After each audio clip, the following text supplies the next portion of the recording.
Halo teman-teman semuanya, kembali lagi bersama saya di channel kan kita bisa terbebas dari pikiran-pikiran sempit. Oke, ya sudah. Alasan kenapa gue tidak menemukan potensi dari bisnis itu menarik untuk ya dicoba peruntungannya di dunia adalah karena yang pertama,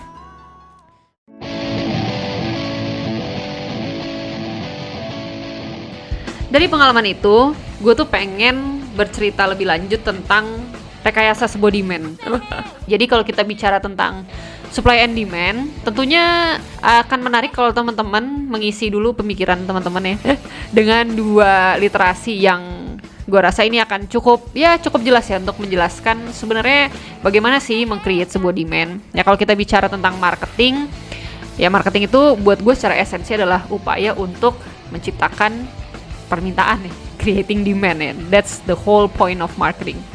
Dan dua literasi yang sangat menarik untuk menjelaskan ini itu adalah kalau misalnya teman-teman betah ya nonton konten 4 jam di YouTube, ada yang namanya The Century of Self. Nah di konten Century of Self ini ada satu poin menarik yang menurut gue ini kayaknya perlu dipahami juga oleh masyarakat ya sebagai bagian dari penerima dampak.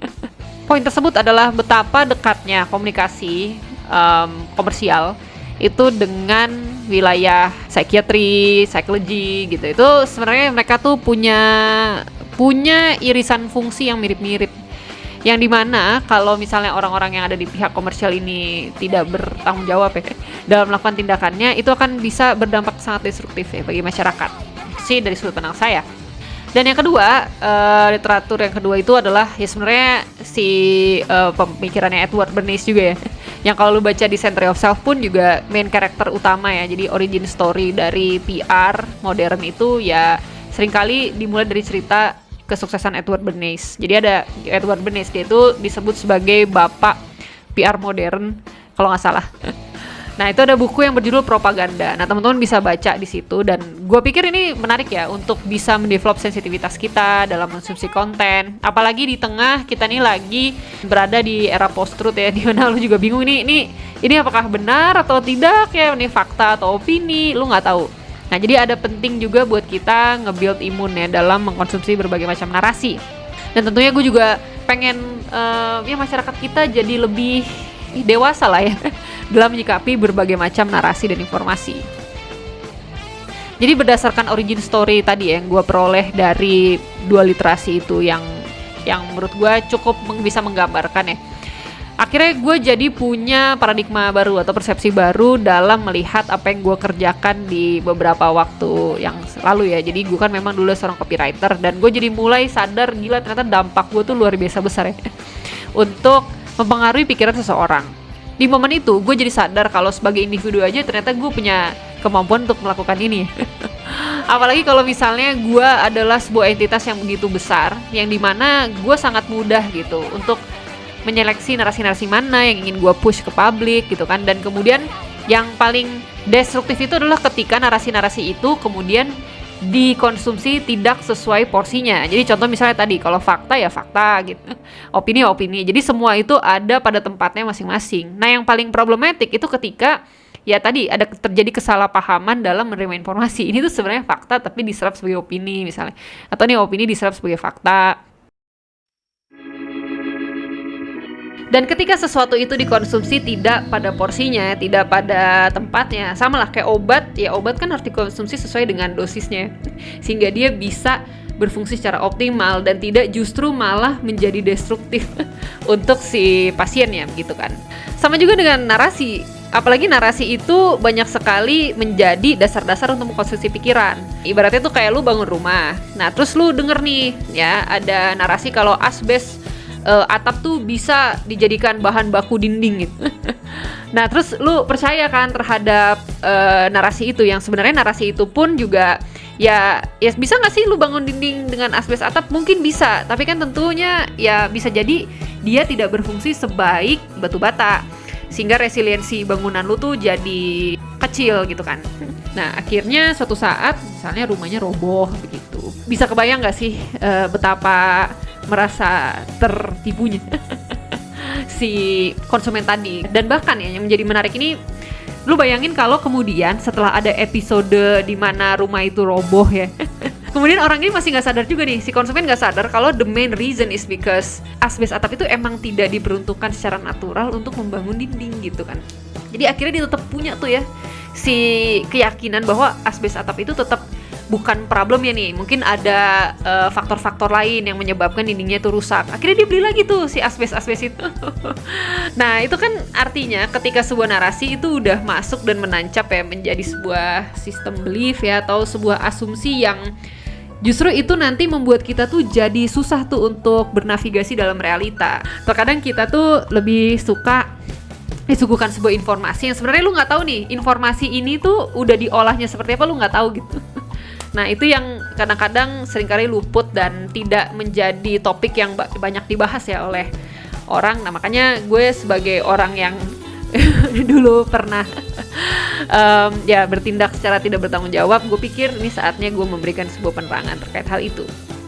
Maka dari itu gue sangat berharap kalau mulai saat ini teman-teman sangat memperhatikan skill dalam mengolah narasi ya yang terjadi dalam pikiran gitu. Karena di banyak kesempatan gue seringkali bertemu dengan berbagai macam orang yang kaku nih dalam mengolah informasi ya. Karena sudah dibatasi oleh berbagai macam asumsi yang justru pada akhirnya membuat mereka ini tidak memiliki kesempatan untuk menerima informasi-informasi baru untuk bertumbuh gitu. Ini sih sekali lagi ya gue harus tekankan kalau gue bukanlah psikiater atau psikolog atau neurologist or apapun ya yang punya kapasitas untuk mendiagnosis, tapi gue hanyalah orang yang suka menebak aja gitu. Dan ya tebakan gue ini juga atas dasar pengalaman yang pernah gue lewati aja gitu terkait mendekonstruksi pikiran gitu kan. Nah coba dulu bayangin sedikit deh, gimana kalau kemudian orang-orang yang gue temui tadi yang berpikiran sempit itu mereka membangun relasinya dengan orang-orang lain di realita. Kira-kira relasi yang terjadi itu akan seperti apa sih? Apakah relasi yang akan bersifat harmonistik ya, yang bersifat saling membangun gitu, yang damai, atau relasi-relasi yang penuh dengan konflik, penuh dengan ketakutan, penuh dengan prasangka-prasangka buruk gitu kan?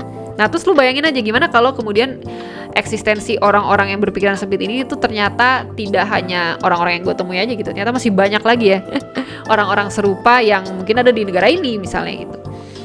Nah itu kan tentunya akan menjadi problem-problem lanjutan lagi ya, yang sebenarnya diaktifasi oleh ketidak bertanggung-jawabannya produksi dari suatu narasi.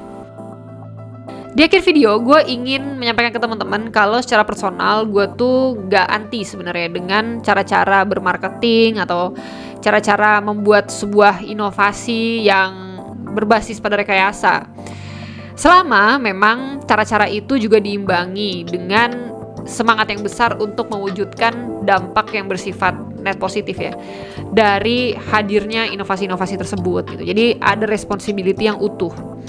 Karena gue pikir sudah saatnya manusia itu mengadopsi sebuah pemikiran kalau mereka tuh hanyalah bagian kecil dari sebuah ekosistem yang jauh lebih besar dan kompleks, yang dimana tuh isinya tuh ada banyak sekali entitas lain di luar dari diri mereka sendiri gitu kan. Jadi as an innovator sangat penting gitu untuk punya holistic approach yang ya tadi gitu, punya dampak net positif. Karena kalau enggak ujung-ujungnya lo akan nyiptain sampah, yang sampah-sampah itu juga nanti akan meng-cancel kehadiran dari inovasi lo itu. Jadi seringkali kan kita sukanya itu ya meng-create aja ya tapi nggak pernah mempertanggungjawabkan. Jadi kadang-kadang kita juga sering terjebak dalam ilusi-ilusi kemajuan. Wow hebat nih, maju nih, wow ada inovasi baru, wow bisa create another demand dan segala macem. Tapi at the cost of your future life of that innovation, itu kan jadi kayak agak tolol sebenarnya. Kalau secara pragmatis ya memang apapun yang lu bangun tanpa ada nilai net positif secara holistik itu seringkali ya akan merusak dirinya sendiri dalam jangka waktu yang lebih panjang ya. Dan satu lagi, gue mulai mengamati kalau pola-pola manipulatif seperti ini ya, yang bisa dimanifestasikan dengan berbagai macam tindakan lah, entah itu dalam membangun bisnis, entah itu dalam membangun hubungan ya, atau relasi, entah itu dalam berkarya, entah itu dalam berkarir ya. Jadi kalau lu masih ngelakuin pola-pola manipulatif seperti ini, jadi pola-pola yang hanya memikirkan dirinya sendiri ya. Jadi dia tidak bisa melihat dampak ataupun berjuang berdasarkan alasan-alasan yang di luar dari dirinya sendiri gitu. Sesuatu yang lebih besar. Gue melihat bahwa pola-pola seperti ini tuh sepertinya sudah tidak akan lagi kompatibel ya dalam jangka waktu yang panjang, karena memang gue juga mengamati adanya tren kenaikan kesadaran manusia secara umum yang gak cuma di Indonesia aja ya. Jadi gue kadang-kadang suka juga konsumsi berbagai macam narasi-narasi atau konten-konten ya di luar Indonesia yang gue lihat tuh kayaknya manusia ini mulai punya kesadaran yang lebih mendalam lagi, especially from the latest generations ya.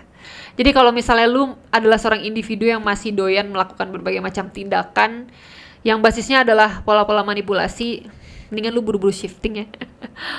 Karena even di aspek pragmatis pun si pola-pola ini tuh udah tidak menguntungkan di masa yang akan datang. Jadi ya begitulah teman-teman. Sekilas sudut pandang yang ingin gue sampaikan di konten ini. I'll see you guys in my next video. Bye-bye.